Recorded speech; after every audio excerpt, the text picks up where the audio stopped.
গাড়ি ভাড়া দিয়ে এটা কেউ কিন্তু ব্লগার করে, এটা শুরু করেছে মাঝখান থেকে কিছু ছিচকে ব্লগার, তাদের নিজস্ব কোনো কন্টেন্ট নেই, নিজস্ব কোনো ক্ষমতা নেই। তাদের একটা কথা সেটা হচ্ছে যে এই যে কালিদির একটা অহংকার আছে, আর সেই অহংকারটাই কাজে লাগায়।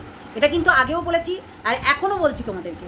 আজকে তার মেয়ে এত বড় বড় কথা বলছে যে ব্লগারদের জন্য নাকি ব্লগাররা নাকি তার মায়ের বদনাম করছে। ভাই আজকে ব্লগাররা ছিল বলেই আজকে তোমরা এই ফেমাস হতে পেরেছো, আর এই মুখটা দেখাতে পারছো, এইটুকু মাথায় রাখবে। তাই ব্লগারদেরকে গালি দেওয়ার আগে সবসময় নিজের দিকটা একবার দেখবে, ঠিক আছে? নিজের দিকটা দেখে তারপর পরের বিচারটা করতে এসো। কেননা তোমরা যে এই যে নোংরামিটা করেছো, অবশ্যই নোংরামি বলবো, এই যে বনে বনে কেচ্ছাটা তোমরা সোশ্যাল মিডিয়ায় এনেছো আর ব্লগারদের নামে দোষ দিচ্ছ, লজ্জা করে না?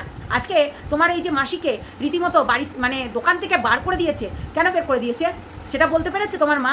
তোমার মা মিথ্যা কথার পর মিথ্যা কথা বলে গেছে, ঠিক আছে? তাহলে আজকে বড় বড় কথাগুলো কোথা থেকে আসছে ভাই? বড় বড় কথাগুলো কোথা থেকে আসছে সেটাই আমি মানে ভাবছি যে এরা কারা। এর চালা ওর চালা, অবশ্যই যেটা দেখবে সেটা বলবেই, এটাই মেন ব্যাপার। তো হ্যালো বন্ধুরা, কেমন আছো তোমরা সবাই? নিশ্চয়ই ভালো আছো, আমিও ভালো আছি, মোটামুটি আছি। আর হচ্ছে রোস্ট উইথ ধরিত্রীতে সবাইকে স্বাগত।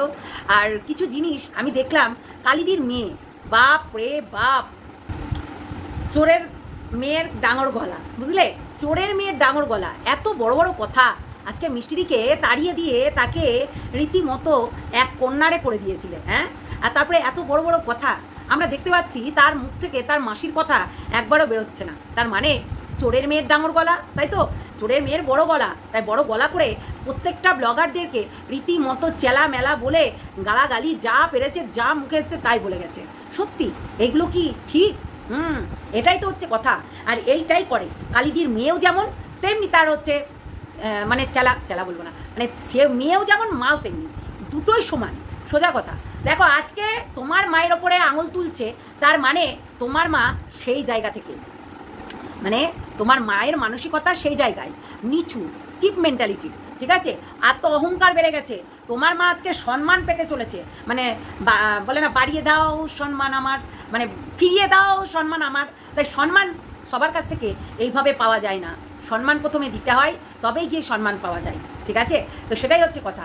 আজকে আমরা দেখতে পাচ্ছি সম্মান ফিরিয়ে দেওয়ার কথা বলে, মানে সম্মান পাওয়ার জন্য ওই যে রেল লাইনের ধার থেকে আজকে এইখানটায় উঠে এসছে। মানে ভাবো, সম্মান পাওয়ার জন্য, টাকা উপার্জনের করার জন্য না, আজকে তুমি ওই তোমার হচ্ছে রেল লাইনের ধারের দোকান থেকেই কিন্তু সম্মানটা পেয়েছো, ঠিক আছে? আজকে যেই তোমার মেয়ের বড় বড় ডায়লগ কে শুনবে গো? এই মেয়েটাকে কে দেখতে, কে চিনতো, কে কী করতো? কিছু চিনতো? আজকে ব্লগাররাই কিন্তু অবশ্যই ভাইরাল করেছে, ব্লগাররাই ভাইরাল করেছে। আজকে ব্লগারদেরকে গালি দিতে বসেছে। আরে লজ্জা করে না? লজ্জা করে না? ব্লগাররাই ভাইরাল করলো আর ব্লগারদেরকেই গালি দিচ্ছে। ভাবা যায় মানে কতটা নির্লজ্জ হলে এই ধরনের কথাগুলো বলতে পারে? ছি ছি ছি ছি ছি, ছি, লজ্জা লাগা দরকার। নিজেও তো অন্যায়ের পর অন্যায় করছো, হ্যাঁ? এত মুখে বড় বড় কথা কোথা থেকে আসে? হ্যাঁ, কাজগুলো করে দেখাও। বললাম তো, মিথ্যাটাকে, যেটা মিথ্যা সাজিয়ে তোমরা তোমার ওই যে মাসিকে এবং কালিদি তোমার বোনকে যেভাবে বের করে দিয়েছো, তার জিনিসগুলো অ্যাকসেপ্ট করতে শেখো। এইগুলো এই যে মন গড়া কাহিনী নয়, এগুলো সত্যিই করেছে। আজকে অনেকেই বলছে মিষ্টিদি ফেমাস হওয়ার চক্করে আজকে এই জিনিসগুলো করছে। অ্যাকচুয়ালি তো না, অ্যাকচুয়ালি অনেক কিছু ঘটে গেছে, গত 2 মাস 3 মাস বেশ অনেক কিছু ঘটে গেছে, তারপরে গিয়ে কিন্তু আজকে হ্যাপি হয়েছে, তাই না? আজকে কিন্তু মিষ্টিদির মুখে হাসি ছিল না, ঘরের মধ্যে সে ছিল, সে কি করবে সেটাই ভেবে পাচ্ছিল না। দেখো একটা জিনিস আমরা জানি যে একটা ব্যবসা করতে করতে, মানে যখন পয়সা কড়ি হাতে থাকে না, তখন কিন্তু খুবই অসুবিধায় পড়ে যায় আমরা। তাই সেটা কিন্তু মেন বিষয়টা, ঠিক আছে? তো যাই হোক, এটাই হচ্ছে কথা। চোরের মায়ের ডাঙর গলা বলে না, চোরের মেয়ের খুব ডাঙর গলা, বুঝতে পারলে? বড় বড় কথা বলছে, ব্লগারদেরকে রীতিমতো হুমকি দিচ্ছে, মানে হুমকি দেওয়ার মতনই ব্লগারদেরকে একবার শাসিয়ে দিল।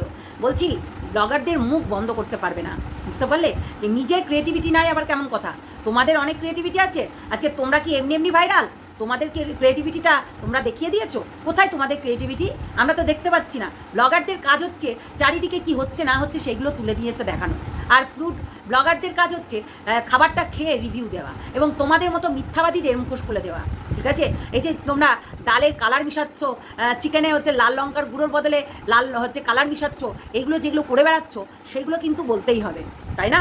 তাহলে এইগুলো কিন্তু প্রত্যেকটা ব্লগারদের কাজ, এই নিখুঁত ভাবে সমস্ত কিছু দেখভাল করার, তাই দেখছে এবং বলছে। অবশ্যই এরকম কালার মিশিয়ে যদি তোমরা ডালে কালার মিশাও তাহলে তো তোমাদেরই বদনাম হবে। তোমরা এটা ভেবে দেখেছো? আজকে তোমার একটা ব্লগার বলছে, আরও ব্লগাররা আছে, তারাও গিয়ে বলবে। তাই ব্লগারদের নামে নিন্দা করার আগে সবসময় ভাববে, বুঝতে পারলে? ব্লগারদেরকে নিন্দা করছো মানে ব্লগারদের জন্য তুমি আজকে এখানে তোমার এই যে কথা চ্যাটাং কথাগুলো কেউ না কেউ শুনছে, সেটা কিন্তু ব্লগারদের জন্য। কারণ তোমার ফেস ভ্যালু, তুমি যে এই যে মানে একদম নোংরা মেয়ের মতন রীতিমতো খাজ মাছ দেখিয়ে, বুকের দুধ মুখ দেখিয়ে গোটা সোশ্যাল মিডিয়াতে রীতিমতো নোংরামি করছো, সেগুলো কিন্তু এই ব্লগারদের জন্যই। আজকে ব্লগাররাই তোমাকে ফেমাস করেছে, ব্লগাররাই তোমার মাকে সম্মান দিয়েছে, তো ব্লগাররাই কিন্তু তোমার মাকে সম্মান দিয়ে এই জায়গায় পৌঁছিয়ে দিয়েছে। আজকে তোমাদের দোকানটায় কজন খেত আমাকে বলো, কজন কাস্টমার হতো? আজকে ফুড ব্লগাররা গিয়ে বিনা পয়সায় খাবার খায় না, রীতিমতো তোমাদেরকে পয়সা দিয়েই খাবার খায়, ঠিক আছে? এটা কিন্তু মাথায় রাখবে। তাই রিভিউটা কিন্তু পয়সা দিয়ে খেয়ে কিন্তু রিভিউটা দেয়। তাই তোমাদের যদি দুই নম্বরই কারবার দেখে অবশ্যই বলবে, তাই কি না? অবশ্যই বলবে, কিচ্ছু করার নেই, বলবে আলবাত বলবে। কেননা এটা বলার দরকার আছে। তোমরা নোংরামি করবে, তোমরা মিথ্যা কথা বলবে, তাহলে মানুষ বলবে না? তাই কোনোদিন হয়? তাই মিথ্যা কথা বলে বেশি দিন পার পাওয়া যায় না, বুঝলে কি না? তো চলো বন্ধুরা, সবাই ভালো থেকো, সুস্থ থেকো, সাবধানে থেকো। যারা নতুন দেখছো আমার চ্যানেলটাকে সাবস্ক্রাইব করে নিও, বেল আইকনটা অবশ্যই বাজিয়ে রেখো। এরকম অনেক ভিডিও আসবে যেগুলো দুর্নীতির বিরুদ্ধে, ঠিক আছে?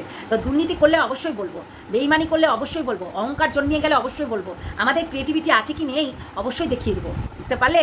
তোমাদের ক্রিয়েটিভিটি, তোমরা তো পরের ভরসাতে আজকে তোমরা ফেমাস হয়েছো। আজকে ব্লগাররা যদি না যেত তোমাদের দোকানে, হয়তো কোনোদিন ভাইরালও হতে পারতে না। এরকম তোমার মায়ের সাজ পোশাক এরকম ধেঙ্গিপানা করে বেড়াতে পারতে না নিজেও, কিংবা তোমার মাও, ঠিক আছে? ধেঙ্গিপানা করে বেড়াতে পারতে না। তা আজকে ব্লগারদেরকে সম্মান করতে শিখো। আজকে তো বললাম না, রানু মণ্ডলের অহংকার বেড়ে গেছিলো, তাই রানু মণ্ডল এখন ওই বাচ্চারে বসে হাঁকছে, বুঝতে পারলে? একটা পাকা বাথরুম পায়খানা করতে পারেনি। তো সেই রকম তোমাদেরও তাই হবে। আজকে এসি রেস্টুরেন্ট করেছো, তাই বলে এসি রেস্টুরেন্টে কেউ খেতেই যাবে না, দেখবে কেউ খেতেই গেল না। এই ব্লগারদের যখন অপমান করছো না, একটা ব্লগারকে বলা মানে সব ব্লগারদেরকে বলা, তাই কেউ খেতেই যাবে না, তখন তোমাদেরও পয়সা হবে না, তাই না? ফেমাসের চক্রে যাবে, বদনাম করে দিয়ে চলে যাবে, এটা কিন্তু মাথায় রাখবে। তাই বদনামটা হওয়া খুবই খারাপ জিনিস। একবার সোশ্যাল মিডিয়াতে তুমি যদি বদনাম হয়ে যাও, তার মানে তোমাকে সারা জীবন এই লাঞ্ছনা গাঞ্ছনা শুনতে হবে, আর তখন আর সম্মান ফিরিয়ে দাও বলেও লাভ নেই, বুঝলে? তাই সম্মান আগে দিতে শিখো, তারপর সম্মান পাওয়ার চিন্তা ভাবনা করো।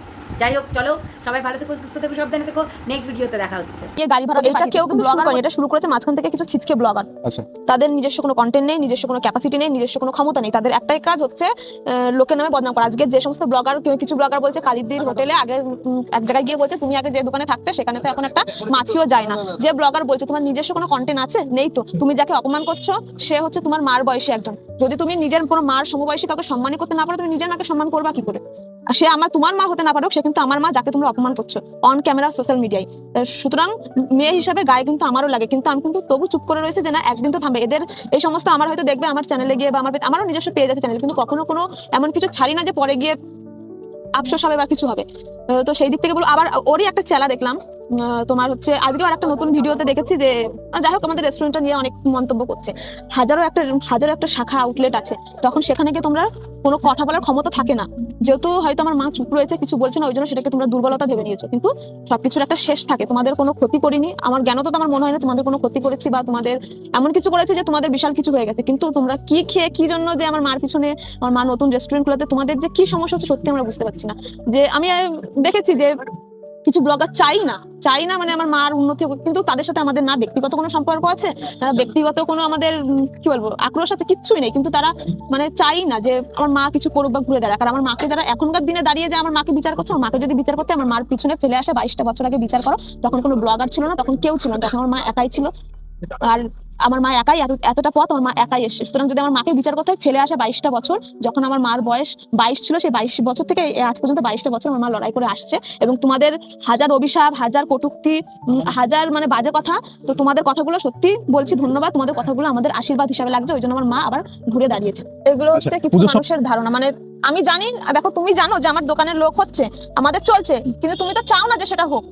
জানি না তোমার কেন ব্যক্তিগতভাবে কি আক্রোশ, কিন্তু তুমি তো চাও না সেটা হোক, তো তারা এগুলো বলছে। এতদিন যে সমস্ত ব্লগাররা দোকানে গেছে কালিদি কালিদি করতো, এতদিন কালিদির ওখানে হয়তো ছিল কিছু কিছু হয়তো ছিল প্রফিট ছিল ওই জন্য ওখানে গেছে, তো এখন তারাই দেখি আবার পিছন দিক থেকে আমার মার বদনাম করে। তো আমি কিছু ব্লগারের জন্য আমি সবাইকে আমি খারাপ বলবো না। অনেকে আছে যে আসে, এখন কিছু ব্লগার এখন চেনে না, আমার মাকে নিয়ে উল্টো পাল্টা বলছে। যে সমস্ত ব্লগাররা আমার মাকে নিয়ে উল্টো পাল্টা বলছে আমি জানি না তার সত্যি ব্লগার কিনা। আমি যদি উদাহরণ দিই, আমি এরকম বহু মানুষকে দেখেছি, মানে ছোট থেকে তো সোশ্যাল মিডিয়া মানে দেখছি, তো তারা আজকে মানে কোন লেভেলে চলে গেছে, তাদের কাছে এরা কিছুই না, কিন্তু তারা কিন্তু কখনো কারণ নামে সমালোচনা করেনি, কাউকে বাজে কথা বলেনি, তারা নিজের পরিশ্রম দিয়ে আজকে তারা দূরে পৌঁছেছে, মানে যেখানে যাক একটা